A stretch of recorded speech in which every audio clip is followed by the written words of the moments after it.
Baik, Assalamualaikum warahmatullahi wabarakatuh. Terima kasih Bu Waalaikumsalam. Yuyun atas waktunya. Untuk Ibu Yanti, luar biasa, very excited, very inspiring buat saya.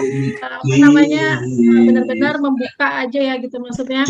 Karena kita udah mulai jenuh dengan kegiatan anak gitu.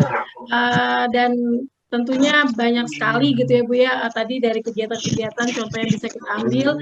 Dan saat ini sih emang sebenarnya bukan hanya kita hanya terpatok dengan ini ya Bu, bagaimana bisa luring, bagaimana murid tidak berkurang gitu. Kadang-kadang guru hanya berpikir ke situ gitu. Tapi kadang-kadang guru lupa sendiri bagaimana sih memaintain emosi kita, psikologis kita. Nah mungkin yang saya minta kiat-kiatnya ini dari seorang psikolog juga mungkin ya Bunda, bagaimana apa ya namanya triks and tips gitu ya Bu untuk memaintain emosi guru yang terkadang sudah banyak tuntutan, sudah banyak tugas kayak gitu ya. Jadi lebih bisa mengontrol aja gitu, lebih ke juga semangatnya gitu ya. Mungkin itu aja sih Bu yang perlu apa ya namanya buat recharge lagi lah gitu. Terima kasih Bu Yanti. Ya, Masya Allah Bu Ratu, ini pertanyaannya mendasar sekali ya. Assalamualaikum warahmatullahi wabarakatuh. Waalaikumsalam. Terima kasih Ibu Yati, materinya yang begitu bagus ya. Saya hanya apa sih namanya mengungkapkan aja ya. Selama ini untuk motorik halus anak agar dia bisa menulis itu kan hanya yang saya tahu hanya meremas, ya, menjepit gitu ya, atau bermain yang lainnya gitu ya. Tapi oke banget dengan permainan pensil ya, dengan berbagai macam gerakan gitu ya. Jadi saya salut, oke banget. Ya nanti linknya saya kasih ke Bu Yuyun ya. Oh ya, teman-teman bisa. Iya. Oke. Terima kasih Bu. Ya, terima kasih Bu Nuriana. Ya, saya berarti kembali ke pertanyaan Bu Ratu Bilqis. 1. Apa-apa yang akan dialirkan sebagai hasil berpikirnya manusia dan perilaku-perilaku apa yang akan dia ambil sebagai keputusan itu lahir dari panglimanya. Siapakah panglimanya? Heart. Ya, kalau dalam Islam itu kolbu ya. Ya, kita ingat mungkin ya hadis yang bunyinya dalam diri manusia ada segumpal darah. Yang jika segumpal darah itu baik, maka seluruhnya akan baik. Jadi nih teman-teman kepala sekolah, pemilik, pengambil keputusan, kalau mau ngajak orang-orang yang dipengaruhinya punya ide-ide yang baik, punya keputusan-keputusan profesional yang baik, maka intake heart-nya itu harus juga baik, harus juga positif, gitu ya.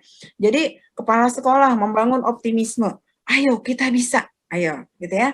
Tapi kita nggak bisa bikin Google Classroom, kita nggak bisa bikin menu Zoom. Kalau perlu colek-colek teman, ajarin. Jadi keinginan untuk menembus perasaan enggak aku nggak bisa, aku udah tua, enggak aku nggak bisa, aku mah udah guru kolot, aku nggak bisa. Yang tidak berubah itu adalah perubahan itu sendiri. Jadi kalau misalnya kita nggak mau berubah, maka nggak akan terjadi perubahan apa-apa. Sementara dengan revolusi industri, dengan tantangan, dengan pandemi, mungkin nggak dijawab dengan tidak perubahan. Nggak mungkin. Ya, jadi kemudian yang kedua, perasaan merasa diperhatikan, dihargai, gitu ya, oleh temannya, oleh pimpinan, bahwa kamu bisa, sedikit-sedikit nggak apa-apa, bertahap, kami ada untuk kamu, itu membangun optimisme. Jadi saya seringnya dapat curhatan dari kepala sekolah. Bu, percuma ya guru-guru saya mah disuruh pelatihan, nggak ada bekasnya. Nah, gitu ya. Nggak mana gitu, udah berapa kali. Saya tanya, oke, kamu, Ibu kan kepala sekolah. Kepala sekolah itu kan teacher. Ibu ngajarin nggak bagaimana caranya supaya seperti yang Ibu mau? Enggak. Saya mah udah tanda tangan aja, nulis-nulis, bikin laporan, kontrol-kontrol, supervisi. Ya nggak bisa. Jadi visi misi lembaga itu kalau mau eksis, maka visi itu harus hidup dalam diri kita. Malah kita orang yang pertama. Kita adalah orang yang bisa duluan, sehingga kita mengajarkan kepada mereka. Sehingga tim itu solid. Nah, gitu. Dan ingat teman-teman, dalam diri manusia itu ada medan elektromagnetik, ya, yang apa ya, yang asalnya tuh sinyal itu berasal dari mana coba? Dari mitokondria yang diturunkan dari ibunya. Jadi kenapa doa ibu itu diijabah sama malaikat, sama Allah tah? Ya emang karena akan menjadi modal bahwa ketika diri manusia itu menularkan emosi-emosi positif gitu ya, optimis, maka akan menular dan akhirnya akan melahirkan karya-karya yang baik. Nah, terus gimana caranya ngasih intek hati supaya dia bisa jadi panglimanya buat siapa ya, si otaknya untuk berpikir yang brilian. Kasih makan hatinya. Nah, intek hati apa? Sholat. Apalagi? Sedekah, zikir, berbuat baik gitu ya. Nah, itu. Jadi hatinya harus dihidupkan dulu. Lagi-lagi teman-teman, saya suka soalnya ya sama kajian Ibu Aisyah Dahlan itu ya. Itu emang islami banget gitu ya. Ya memang Al-Quran itu ternyata dibuktikan oleh neuroscience gitu ya.